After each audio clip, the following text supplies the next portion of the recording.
স্বরাজের চরকা সুতো, স্বদেশী আনান্দান, কুটির শিল্পের জয়যাত্রা, গাই বাংলার গান। বাংলা আমার তৃষ্ণার জল, তৃপ্ত শেষ চুমুক।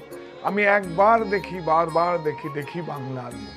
প্রিন্স দ্বারকানাথ ঠাকুর বাঙালির ব্যবসায় বাংলাকে শ্রীময় করতে চেয়েছিলেন, ঠিক সাহা টেক্সটাইল ও আমার ব্রতও তাই।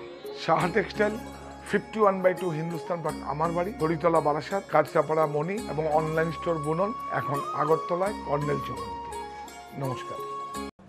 পূজা উদযাপন অনুষ্ঠানের অঙ্গ হিসেবে স্টেপ আপ ওয়েলফেয়ার ফাউন্ডেশন আয়োজন করছে স্টেপ আপ ডান্স কার্নিভাল 31।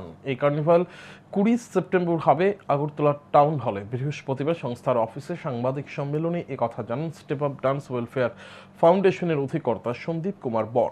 পাশাপাশি তিনি জানান চ্যাম্পস অব ডান্সের 6-এর final winner trophy step up dance একাডেমিতে এসেছে। এছাড়া কালার্স বাংলা, স্টার জলসা ও রূপসী বাংলা 3টি চ্যানেলের ডান্স রিয়েলিটি শো অডিশনে স্টেপ আপ একাডেমির ছেলেমেয়েরা নির্বাচিত হয়েছে কলকাতা স্টুডিও রাউন্ডের জন্য।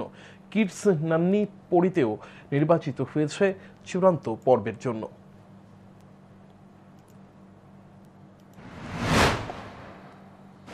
20 তারিখ শনিবার টাউন হলে বিকেল 4টে থেকে আমাদের পূজা সেলিব্রেশন প্রোগ্রাম হচ্ছে। সেই প্রোগ্রামে আপনারা সবাই আসবেন এবং এই সিনেমার গল্পে শুভ উদ্বোধন আমাদের ওই মঞ্চে হবে। এবং তারপরে আগামী রোববার আমাদের এই একাডেমিতে এই সিনেমার যারা যারা চরিত্রে অভিনয় করবেন তাদের অডিশনও এখানে হবে এবং সম্পূর্ণ বিনামূল্যে ফ্রিতে অডিশন হবে যারা যারা ইন্টারেস্টেড অভিনয় করার জন্য।